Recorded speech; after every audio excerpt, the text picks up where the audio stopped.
Ponneri media நேயர்களுக்கு வணக்கம். தாவேகாவுடன் கூட்டணி தொடர்பாக அதிமுக எந்த முடிவும் எடுக்கவில்லை.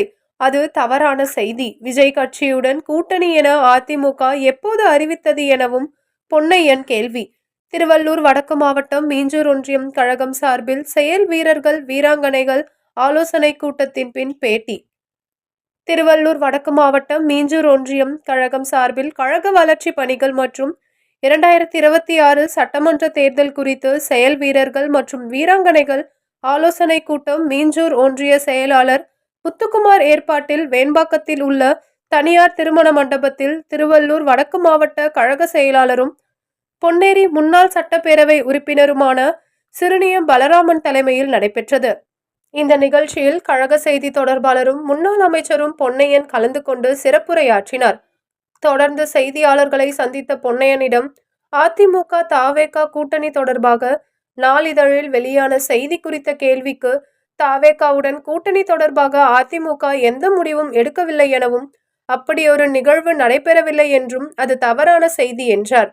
விஜய் கட்சியுடன் கூட்டணி என அதிமுக எப்போது அறிவித்தது எனவும் கேள்வி எழுப்பினார். கூட்டணியை இறுதி செய்ய இன்னமும் காலம் இருக்கிறது என்றும் கூட்டணி தொடர்பாக பொதுச் செயலாளர் முடிவை அறிவிப்பார் என தெரிவித்தார். ஆலோசனை கூட்டத்தில் ஒருவர் மீது ஒருவர் பரஸ்பரம் குற்றச்சாட்டு கூறுவது உட்கட்சி பூசல் கிடையாது, கட்சி வளர்ச்சி என பொருள் என்றார்.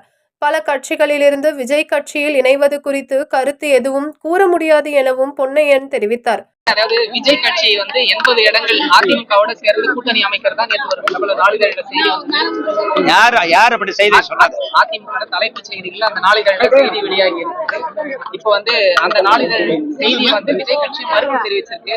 திமுக அப்படி ஒரு முடிவு எடுக்கப்படவே இல்லை, அப்படி ஒரு நிகழ்வு நடக்கவே இல்லை. அது தவறான செய்தி. நாங்க எப்ப சொன்னோம் கூட்டணி விஜய் கட்சியோட வச்சுக்கிறோம்ட்டு?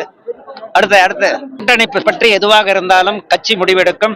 கட்சியினுடைய பொதுச் செயலாளர் தான் முடிவெடுப்பார். அதற்கு காலம் இருக்கிறது. அந்த காலத்தை அது என்ன முடிவு என்பதை அவர் தெரிவிப்பார். வேற கூட்டணி வச்சாதான் ஜெயிக்க முடியும் அப்படின்னு சொல்லி நம்ம மண்டபத்திலே பார்த்தோம். அது கட்சி தலைமை அந்த முடிவு என்ன என்பது பற்றி எடுக்க வேண்டிய காலத்திலே முடிவு எடுக்கும். உட்கட்சி பூசல் இப்பயே பாத்தீங்கன்னா இவங்க மாத்தி குறைகளை சொல்லிக்கிறாங்க. அதுக்கு உட்கட்சி பூசல் என்று பொருள் அல்ல, உள்கட்சியினுடைய வளர்ச்சி என்று பொருள். தொடர்ந்து தாவேகா கட்சியில நிறைய மாற்று கட்சியினர் போய் இணைறாங்க. அதிமுக திமுக எந்த கட்சியில? விஜய் கட்சியில தொடர்ச்சியா போய் இணைறாங்க. அதை பத்தி நான் பதில் சொல்ல முடியாது. அது அவரவர்களுடைய விருப்பம். எவ்வளவுதான்.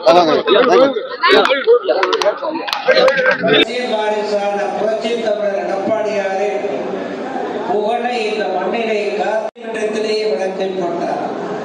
அப்படி கொள்ளையடித்த பணங்கள் லட்ச லட்ச கோடிகளை வைத்துக் கொண்டிருக்கிற கருணாநிதி குடும்பம் தற்போது அதிமுகவை ஒழித்து விட்டால் அழைத்து விட்டால் காலமெல்லாம் தமிழ்நாட்டை சுரண்டலாம். ரோடு போடாமலேயே கிராமப்புறங்களிலே ரோடு போட்டதாக பொய்க்கணக்கு எழுதிவிட்டு கொள்ளையடிக்கலாம் என்ற நோக்கோடு அந்த குறிக்கோளோடு செயல்படுகிறார். கருணாநிதிக்கு அடுத்து ஸ்டாலினுக்கு அடுத்து உதயநிதி, கனிமொழியும் இல்லை. காரணம் தன் தாய் வயிற்றில் பிறக்கவில்லை கனிமொழி. அந்த அம்மாவுக்கும் இடமில்லை.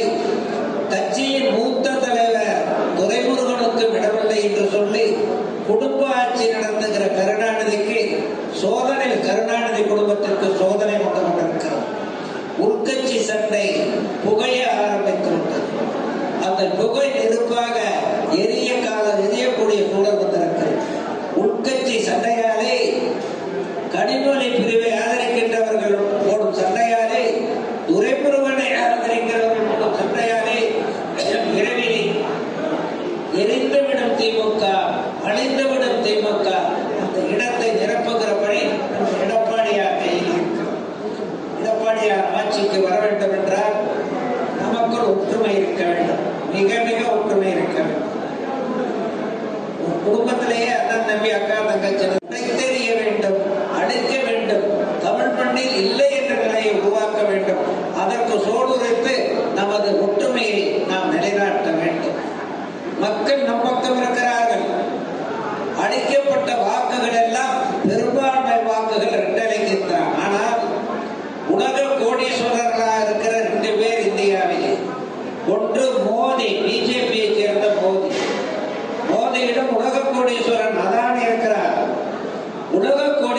சிங்காணி இருக்கிறார். அப்படிப்பட்ட உலக கோடீஸ்வரருடைய கட்சி தான் பிஜேபி. போலிங் பூத்தில் நீங்க ஓட்டு போட நிறைய எலக்ட்ரானிக் மிஷின் இருக்கு உங்களுக்கு